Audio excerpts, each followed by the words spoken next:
کیا جاتا۔ قرآن مجید نے حقوق مقرر کیے، بیوی کے بھی اور اس کے خامند کے بھی۔ سمجھ آ رہی ہے میری بات کی؟ اب دیکھیں، پہلی بات تو یہ ہے کہ ہمارے ہاں ہم یہ سوچنے کو اور یہ پوچھنے کو تیار ہی نہیں، شادیاں ہو گئیں، وقت گزر گیا، پتہ ہی نہیں میاں بیوی کے حقوق کیا ہے۔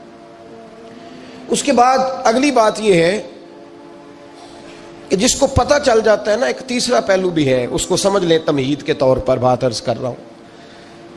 ہمارے زمانے میں لوگ حقوق دینے کے قائل نہیں، حقوق بولیے دینے کے قائل۔ آج تک سب حقوق لینے کے لیے احتجاج کرتے ہیں، اللہ کرے کو دینے کے لیے بھی احتجاج شروع کر دے۔ یہ احتجاج ہوتا ہی نہیں کہ میں نے حقوق دینے ہیں، احتجاج یہ ہے کہ میں نے حقوق۔ اچھا، اب میاں صاحب کو حدیثیں سنائی جاتی ہیں، جب تو وہ گھر جا کے وہ والی حدیثیں سناتے ہیں جن میں خامند کی شان ہوتی ہے، خامند کی، اور بی بی نے بھی وہ کلپ نکال کے رکھا ہوتا ہے جس کے اندر سارے حقوق ہی عورتوں کے بتا دیے جاتے ہیں۔ وہ بھی اخبار کا وہ ٹکڑا سنبھال کے رکھتی ہے جس ٹکڑے پہ لکھا ہوتا ہے کہ اسلام عورت کو بڑے حقوق عطا کرتا ہے۔ تو تین باتوں کا خیال کریں۔ سب سے پہلے تو میرے بھائی اس بات کا خیال کریں کہ ہم نے حقوق سیکھنے ہیں انشاءاللہ تعالی، اور اس کے بعد دوسرا اس بات کا خیال کریں کہ حقوق سیکھ کر ان پر عمل کرنے کی کوشش کرنی ہے، اور تیسرا یہ بھی خیال فرمائیں ہمیشہ کہ مانگنے والا بھکاری ہوتا ہے، دینے والا سخی ہوتا ہے۔ تو حقوق مانگتے نہ پھریں، حقوق دینے کی کوشش کریں۔ جو حقوق دینے والے ہیں وہ سخی ہوتے ہیں۔ پتہ نہیں آپ کو سمجھ آئی ہے میرے جملے کی کہ نہیں آئی؟ حقوق دینے والے، مانگنے والے، تو بھکاری بن کے نہ پھریں کہ میرا حق مجھے دے دو، بلکہ سخی بن کے پھرو کہ میری خیر صلاح ہے، آؤ جس نے حق لینا ہے میں سب کے حقوق ادا کرنے کو تیار ہوں۔ سخی بن کے وقت گزاریں، بھکاریوں کی طرح نہیں گزاریں۔ قرآن مجید فرقان حمید نے میاں بیوی کا جو رشتہ بیان کیا ہے نا، اس رشتے کو آپ سمجھیں جو قرآن پاک نے میاں بیوی کا رشتہ بیان کیا۔ کہن لباس لکم وانتم لباس لہن، فرمایا بیویاں تمہارا لباس ہیں اور تم ان کا لباس ہو۔ وہ تمہارا لباس ہیں اور تم، اللہ اکبر، کیسا خوبصورت لفظ قرآن پاک نے، ہن لباس لکم وانتم لباس لہن، فرمایا وہ تمہارا لباس ہے اور تم، سمجھ آ رہی ہے نا جی بات کی؟ وہ تمہارا لباس ہے اور تم ان کا لباس ہو۔ تین خوبیاں تو ہر لباس میں ہوتی ہیں، تین چیزوں کے لیے لباس پہنا جاتا ہے۔ تین چیزیں، تین قسم کی آسائشیں لباس میں پائی جاتی ہیں، اس پر تو تمام مفسرین کا اتفاق ہے۔ سب سے پہلی چیز، لباس جو ہوتا ہے وہ بندے کو گرمی اور سردی سے بچاتا ہے۔ سخت سردی میں لباس لے لیں تو بندہ سردی سے بچ جاتا ہے۔ اس کا مطلب یہ ہوا کہ میاں بیوی ایک دوسرے کا لباس ہیں۔ اگر بیوی کی طرف کوئی تکلیف آتی ہے تو میاں اس کو بچاتا ہے، اور اگر میاں کی طرف کوئی تکلیف آتی ہے تو عورت اس کو بچاتی ہے۔ میاں بیوی ایک دوسرے کا لباس ہے۔ لباس کیا کرتا ہے؟ لباس آدمی کے عیب چھپاتا ہے، اس کے وجود پر کتنے دھبے ہیں، کتنے نشان ہیں، وہ سارے چھپا لیتا ہے لباس۔ میاں بیوی ایک دوسرے کے عیب چھپانے والے ہوتے ہیں، عیب بتانے والے، رونا رونے والے نہیں ہوتے کہ بی بی جب بھی میکے گئی اس نے جا کے رونا شروع کر دیا، اتنی میں تانگو دوسرا ہے ہی کوئی نہیں۔ اور خامد صاحب جب بھی ملے انہوں نے ایک ہی راگ الاپنا شروع کر دیا کہ میری کیا بات تھی، مجھے میل کیا گیا ہے، میں کیا تھا، میرے ساتھ ہوا کیا ہے۔ تو لباس ہیں، ایک دوسرے کا عیب چھپائیں گے، بولیے ایک دوسرے کا عیب چھپائیں گے، ایک دوسرے کی غلطیوں کی پردہ پوشی کریں گے۔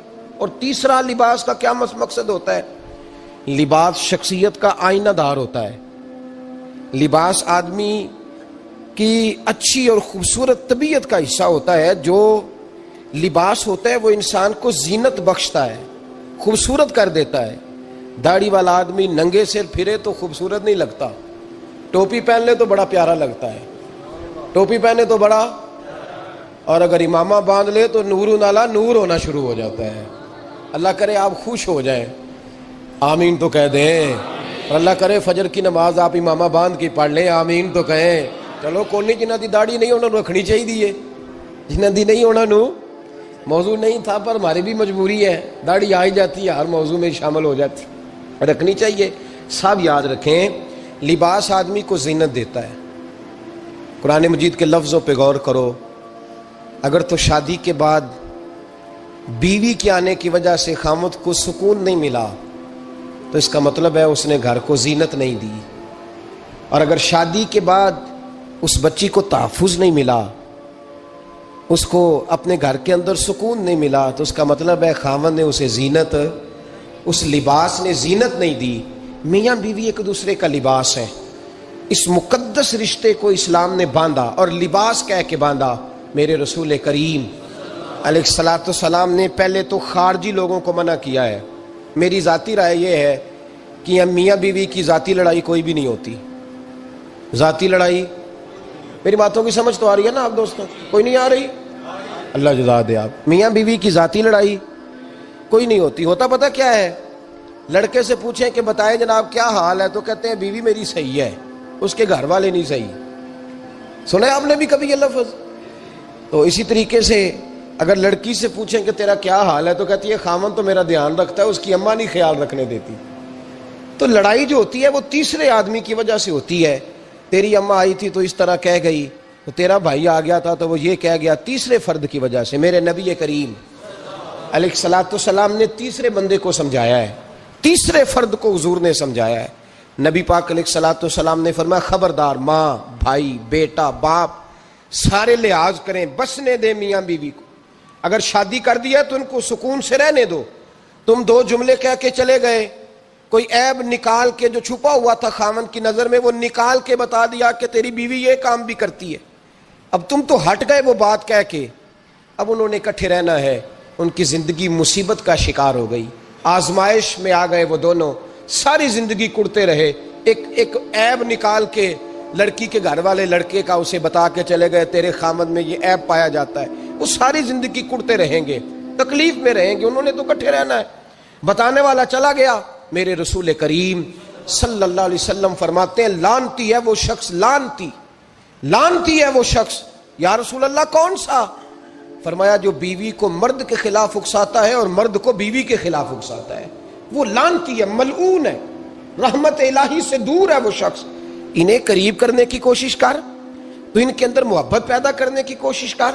میرے نبی کریم علیہ الصلوۃ والسلام نے جب حضرت سیدہ فاطمہ الزہرا رضی اللہ تعالی عنہا اور جناب سیدنا علی المرتضیٰ رضی اللہ تعالیٰ عنہ کی شادی کی، تو نبی پاک نے دونوں کے سر جوڑے اور دونوں کے درمیان محبت کی دعا فرمائی، دونوں کے درمیان محبت کی دعا فرمائی۔ اور نبی پاک صلی اللہ علیہ وسلم حضرت فاطمہ کے سامنے جناب علی کے فضائل بیان فرماتے، اور جناب علی آتے تو نبی پاک فرماتے فاطمہ تو میرے وجود کا حصہ ہے، وہ تو میرے جگر کا ٹکڑا ہے۔